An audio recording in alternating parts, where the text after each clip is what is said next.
the father of my son, when we got together all those years ago, said to me, wherever you go, you have to find the fun squad.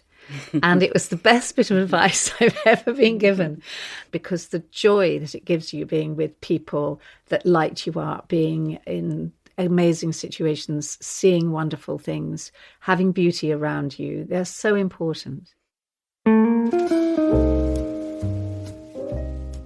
Welcome to the third act. I'm Catherine Fairweather, here with Alexandra Pringle, the dynamic founding editor of Virago Press and former editor-in-chief of Bloomsbury Publishing, where her stable of authors included stars such as Elizabeth Gilbert, Margaret Atwood, Patti Smith, and Nobel Prize-winning Abdullah Razak Gurna. We sat down together at the cinema at Oriens to talk about her career in books, building an independent life, and the importance of risk-taking in her inspiring third act. Alexandra, it's wonderful to see you here as you hot-foot it to Marrakesh, to your next amazing Silk Road slippers writing masterclasses. I really want to go back to this new venture of yours to talk about it more, your third act, as it were. But first, since we're sitting in this glamorous screening room at Oriens, Chelsea, let's talk about Chelsea, because I think you were born around the corner. I am a Chelsea girl, absolutely. I was born in 1953 in a tiny Regency cottage in St Luke Street, which is seconds from here. And Chelsea then was so different from Chelsea now. So we didn't have a bathroom. We had a lavatory in a shed in the yard. And there was a bomb site out of our back window. And the house cost nothing to rent. And my mother, who'd been at art school just after the war, painted the floorboards and made curtains out of mattress ticking. And she made everything incredibly pretty. And both my parents were teachers. And I had an incredibly happy Chelsea childhood. I feel so lucky to have had it. And I went to nursery school in Glebe Place. Goodness. It's called Chelsea Open Air Nursery School, which ruined me for education because I was so happy there because I could do anything I wanted. I couldn't ever fit in with proper education after that. And full circle, you're back in Chelsea now. I am. I had years away. So I was in Chelsea until I left home when I was 18. And then I lived in various places. I lived in Whitechapel in a Dickensian slum. And I ended up in Hampstead on the edge of Hampstead Heath in a rent-controlled flat, which I then bought. But about 25 years ago, I fell in love with someone who lived on a houseboat in Chelsea on Cheyne Walk. And as Esther Freud, my author, said to me, "You've fallen in love with a man and a boat." And indeed, she was right. So I'm back in Chelsea. And this particular houseboat is a subject of one of your campaigns at the moment, isn't it? Because... Yes. Sadly, tragically, we have owners of the boatyard who bought the yard in 2017, and they basically want to get rid of us and bring in these enormous mega boats to rent out to indescribably rich people. And we are all people who are in our third act. And pretty much everyone here has been so happy on the river that we've been here for 20, 30 years and more. And we are facing our old age. We are in our old age, and our one asset that we have has been taken away from us because the owner has taken away the right to renew the license. So not only is he evicting us from the boats, but the boats are no longer worth anything at all. My God, but are you going to be able to reverse this ruling? Is it set in concrete? Well, I believe nothing is ever set in concrete, and I'm a great fighter. My father was a Labour councillor in Chelsea, and he campaigned for people who were suffering in the borough, and I'm campaigning because I think that to ruin this bit of Chelsea, this historic and beautiful bit of Chelsea, is a crime. And I think to take away our security, our way of living, because how are we going to buy anywhere in any bit of London on the money we'll get? I mean, our boat is now worth about £80,000. That's outrageous. 7 years ago, it was worth nearly £1 million. Oh my God! So it is devastating in every way. But luckily, the Chelsea Society, the Lots Road Forum, and the Cheyne Walk Trust, and the Royal Borough of Kensington and Chelsea finally are coming behind us. So we're hoping that God or someone will intervene Do you see yourself living on the houseboat in 10 years' time? I think it's highly unlikely, because I think that the forces of rapacious greed will probably win one way or another, but who knows? Indeed, also, though, in 10 years' time, we might not be able to walk down the gangplank so well. So. You'll be skipping down the gangplank. You don't look anything like your age, as I was saying earlier. But you also have to have a bit of a romantic disposition, don't you, to live on a houseboat comfortably? You do. You have to be an incurable romantic, and that's what we all are. But it is a uniquely beautiful place to live. You go up and down with the tide, 20 foot twice a day. There are birds, there's incredible light. You hear the river, you see the river. And it's good for your soul. It's good for your spirit. And as well as being a romantic, you, I guess, are also something of a risk taker, because you've just thrown 20 years of this extraordinary job as editor-in-chief at Bloomsbury, one of the most successful independent publishing houses, cast it aside, I suppose, to start this new venture. That's really, as you put it yourself, throwing up all the cards of life and seeing where they land. Is that your normal trope? Are you normally so spontaneous, impulsive? I think I'm a strange combination of both. I think I'm a very responsible person in lots of ways. And, at Bloomsbury for 23 years, I was running the department. I was responsible for so much, for authors' lives, colleagues' lives, the fate of the company. But I always took risks in what I published, because I believe you have to take risks and you have to trust your judgment in yourself. That's all you have.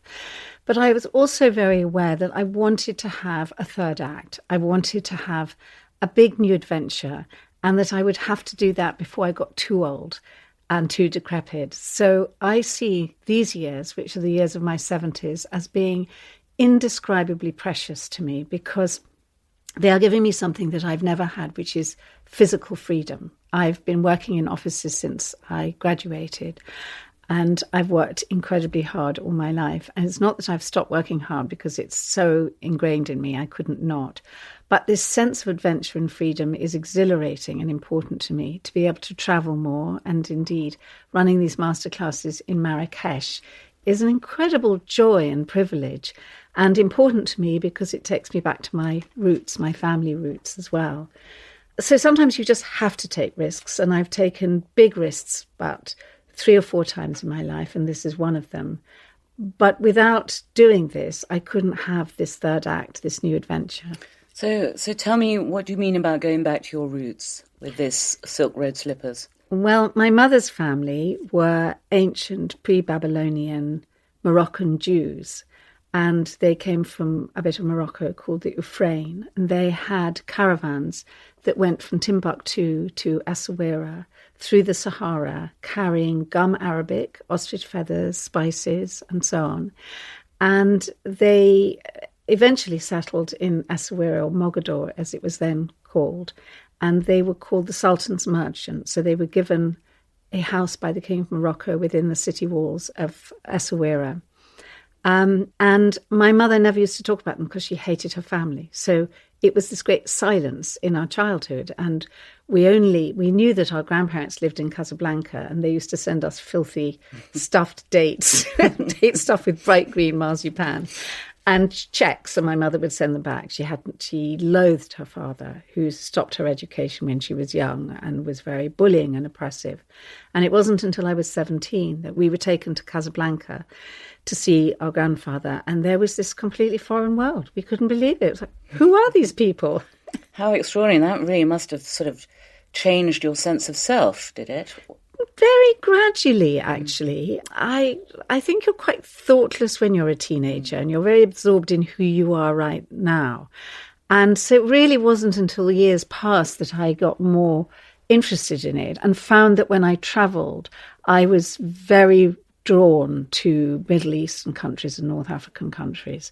And I didn't understand why. And drawn to deserts, I can't tell you. I just had this hunger to be in a desert. And drawn to ostrich feathers and trinkets. Yes. And anything that glitters. Yeah, I'm afraid the trading bit in me and the magpie bit in me is very strong. But I remember being in the Medina in Marrakesh, and also later in the Grand Bazaar, in Istanbul with my mother and seeing her bargain. And I was just enthralled as she gesticulated and flirted and teased and stormed off and came back. People used to applaud her at the end of a deal for like a pair of slippers or something. And it's in my blood. I love that. I love markets and trinkets, as you say. So a bit of Silk Road slippers, as well as the masterclasses. We have an online shop, and whenever the four of us who are Silk Road slippers, when we travel, we just buy things that catch our eye and we put them in the shop. It's kind of a stroke of genius to combine all the things that you love most in life, writers, trinkets and travel under one umbrella. It takes some doing. I mean, when you explain the company to people, they look a bit bemused, but actually it makes total sense to us. And partly it makes sense because it's all about stories. Everything is about stories, if you think about it. And I collect old china, and I love old china because the china carries the story of the lives that it's seen within it. And when you bring something back, when you travel and you bring something back, every time you look at it, it takes that story with it, and it takes you back to where you are, and you wonder also what its previous life was. And that's what, in Marrakesh, in our writing masterclasses, we're helping people to do, which is to bring their stories out of them. And whether they've written before or never written anything at all, whether they're writing about their lives or trying fiction or non-fiction, there is nothing like having the ability to transfer words into words that sing and work and give people pleasure. With life not being, without the stricture of, waking up every morning for the alarm clock and going to the office, do you find great gaps in your imagination opening up? And do you ask yourself about who you are maybe for the first time? Yeah. And is that incredibly exciting? It's exciting and scary. It is frightening. I have never really given much thought to who I am or what my life is, because I've been so 100% engaged with what I'm doing now and what's going to come next. And I've never really even planned what's come next. I think I have always lived so much in the present. And you're right, it is different. You wake up and it's a different air around you. And also it's to do with reaching this age. And I look back and I think, who was that young woman who ran through Bloomsbury and Soho, who worked on a magazine and then worked in publishing, who was at Virago Press all those years ago? Who was she? What was she like? What was she doing? And then I think back on my mother's life and I think a lot about her, and I wonder about her a lot and how she made her life, how she joined the ATS in the war and drove officers around. And like me, she fell in with artists and poets. That's what I did. And I never thought about the fact that actually I was echoing my mother's life when I started my young adult life. And then I think about the ancestors, who went through the desert, and who were they and what were they? And it is fascinating. And it's like mining yourself, and I think in some way reaching a part of yourself that you don't have time to think about when you're leading your moment-to-moment life. Do you look back on your life? I know you don't tend to look back. You're not prone to nostalgia or looking back, but do you think there's anything you would have done differently? Do you have any regrets? I'm not given to regrets. I don't believe in having them as a sort of principle, but I think that when I was in my 20s, I would have loved to have actually, in those days, gone on the hippie trail. I have friends who went to Afghanistan, and I regret that I didn't do that. I was, I think, too cautious as a young woman, and I never had the sort of boyfriend you could tag along with. So although I'm catching up with that now, and indeed I intend to do a lot of quite extreme travelling in the next decade. But I would have loved to have done it when I was younger. And then the other thing is, I would have loved to have had a bigger family. And I have one child, which is like the best thing ever in the world. But I felt sad that he didn't have siblings. And I think I've always created families around me. I ran publishing as if it was a family. I feel that Silk Road Slippers is a bit like a family. The family model is important to me, but maybe it would have been lovely to have had a bigger family. So maybe that's one of the great things about getting older then, that you have the time and space in your brain to excavate that part of yourself that you had just not considered. Yes, I think so very much. And I'm finding it very moving and interesting doing the masterclasses that we have people coming who are doing exactly that and they want help with it. And it's so lovely to be able to help people. Well, having done one of your masterclasses, I concur that it's fascinating also to be in a room around a table with people of such diversity and different age groups, and seeing the world from so many different perspectives, which I think is what one of your signifiers as an editor is. You've always embraced the diverse and the female, in fact, the female voice. Was that an intentional thing, or? I never thought about it, and it's quite interesting for me seeing how in the new world that we're in, people are thinking about it, and quite rightly, and trying to readdress balances. But I just flung myself into it, and my first book publishing job was at Virago Press, and so I was right in the middle of the feminist movement of the late 70s and the 80s, plunged into it. And women's voices have always mattered to me. I've always read a lot of fiction by women.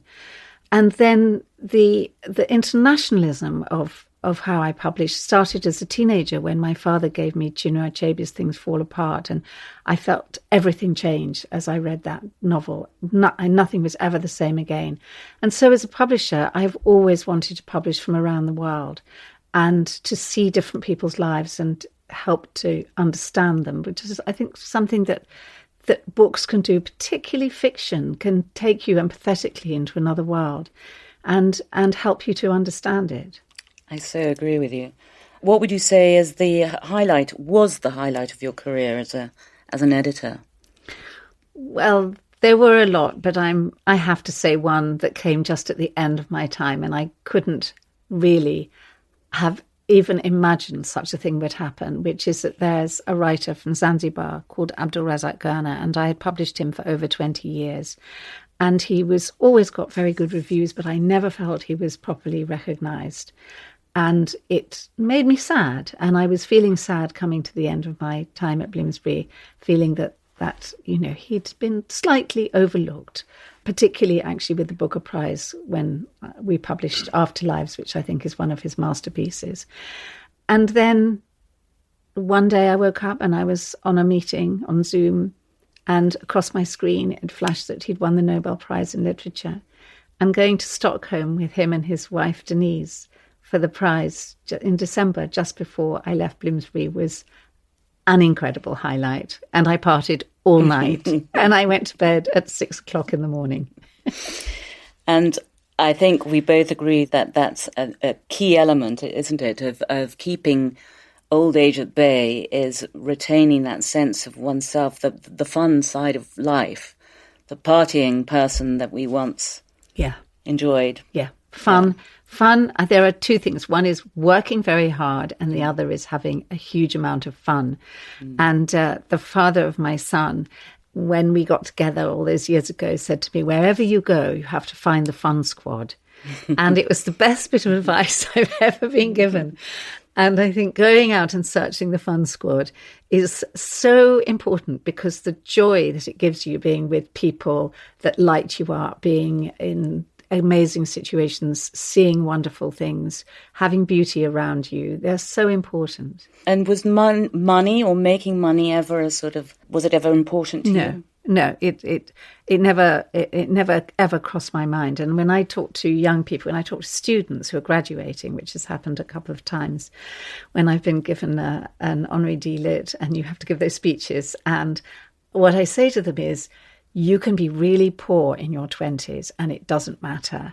And what you need to do is take that time to find out what it is that you really care about, you want to do. And I think a lot of people worry about money and chase money, and then they find that they're trapped, they're trapped doing something they don't love. And I lived, as I said, in a Dickensian slum in the East End with a lot of mice and a rat in my chimney and no bathroom. And I used to get washed in a plastic basin. And I worked on an art magazine for £5 a week, and then at Virago, where we got paid nothing. And I didn't care about it. I just didn't care. But you did write once, I think I read somewhere, that you thought it was very important, or you think it's very important, for a woman in a marriage to earn her own money. Yeah, I do, because money is power and women need independence. And if you are reliant on a man for your money, it means he has power over you, however lovely he is. And I would never want anyone to have power over me. 3 marriages? Yeah, I know. Bit of a repeater. And I can't remember whether it was with in one of your writing masterclasses or somewhere else, but somebody said to me that one really good way of getting into the shoes of the protagonist that you're writing about is to consider their attitude to money, actually, and that really tells you a lot about people. So are you a saver or a spender? Ooh, I wouldn't say I was either. I'm not a great spender. I think partly because I was brought up just after the war, and that our generation, our parents had suffered a lot. They were very insecure. And so I remember as a child, they were always talking about their overdraft, and I've never really wanted to have that. And paying off a mortgage was a very important thing for me. The first time I could do that, I did. So I think in that way, I'm quite careful. And I think that I spend in other ways. I think I spend myself emotionally a lot, but not so much financially. And I can make things very pretty, and I can buy beautiful things that cost nothing. I used to wear only secondhand clothes until I was in my late 40s. I went to jumble sales. And what's the most expensive thing you've bought recently, for instance? I haven't bought anything expensive recently, but the most expensive thing I bought was it was a sale, a Miyake sale. I love sale. I like bargains because I'm not a Moroccan Jew for nothing, and indeed Scottish on the other side. You know, I really like a bargain. I bought an Miyake sample evening dress, which is like a mermaid's dress. It's absolutely amazing, and I have worn it every time I've had an author win a big prize. So when George Saunders won the Booker, I was wearing it. I wore it in Stockholm for Abdul Razak. It's my lucky dress. And is there anything you'd really love to earn? Yes, I would like a Matisse. I actually do have an etching that my parents bought in Paris just after they got married. So I do have a Matisse, but I would like to have a painting.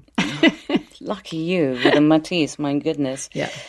You've been very vocal on the importance of freedom of speech in your career, that people should be allowed to express their views and their opinions, whatever the climate. Do you think that in the publishing world now it gets harder for the younger generation they feel strongly about certain ethical stances and they find certain political outlooks unpalatable? Do you have some sympathy for their position, for this position, or do you think they should get over themselves?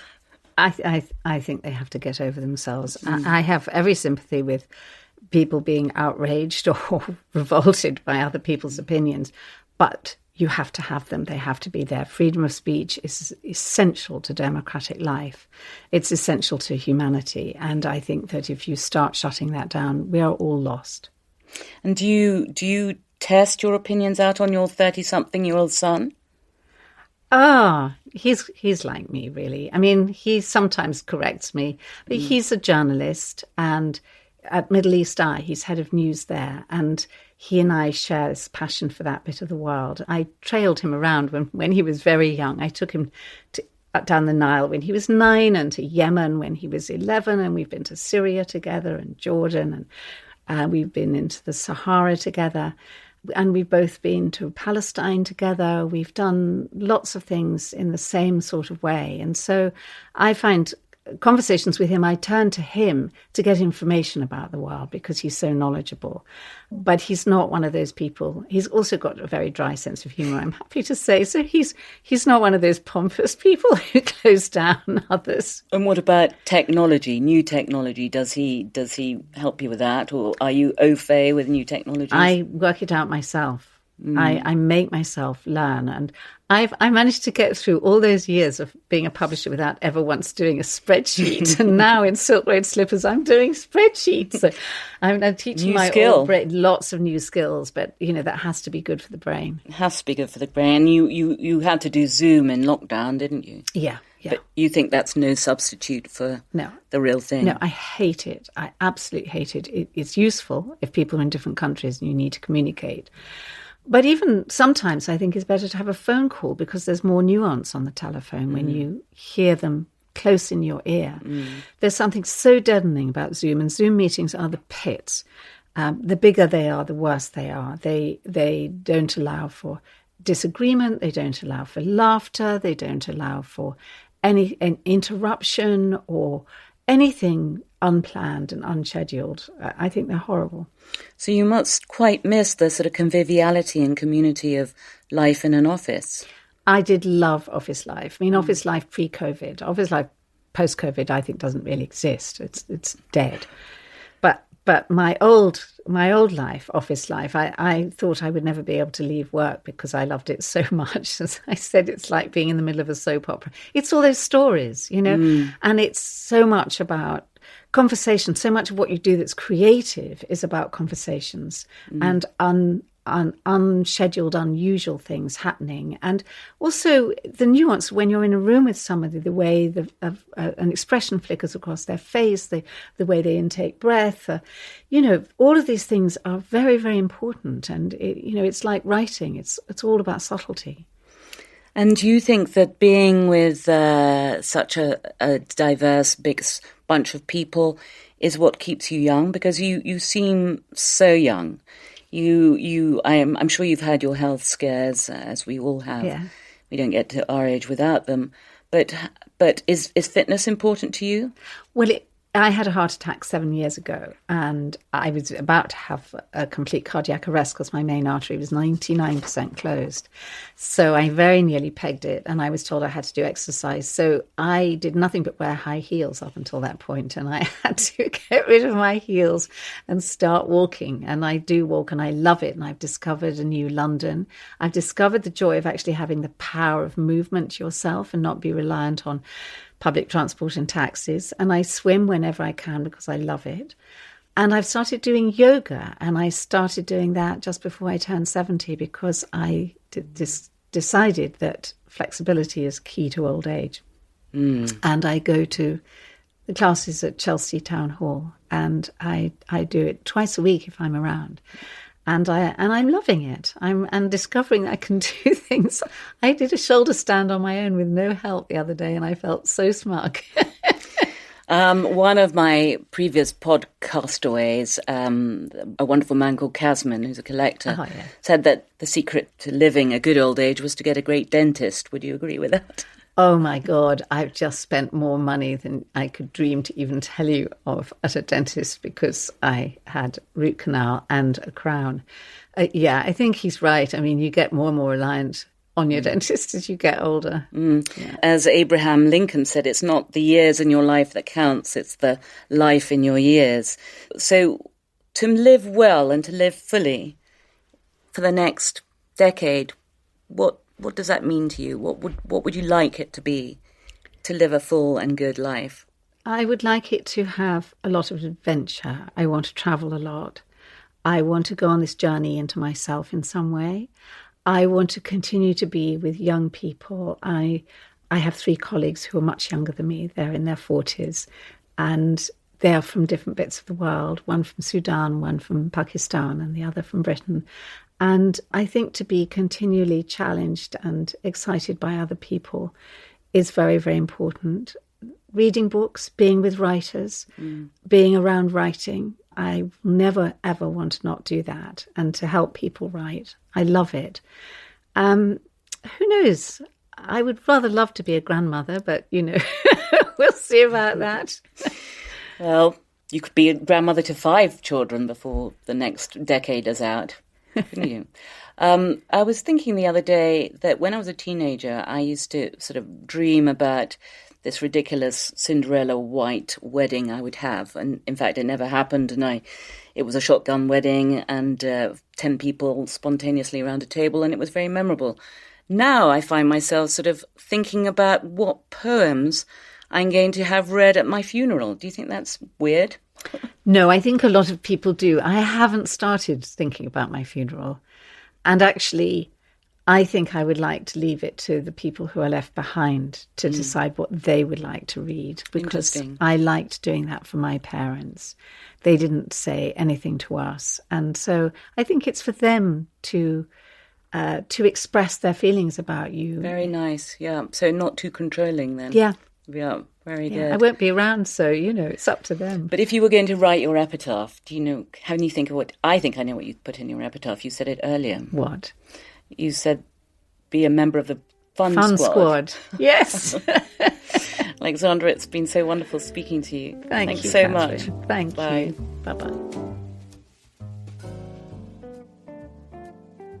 If you've enjoyed listening to today's show, you can hear more episodes by clicking follow or subscribe wherever you're listening to this, or by looking for the Third Act podcast in your favourite search engine.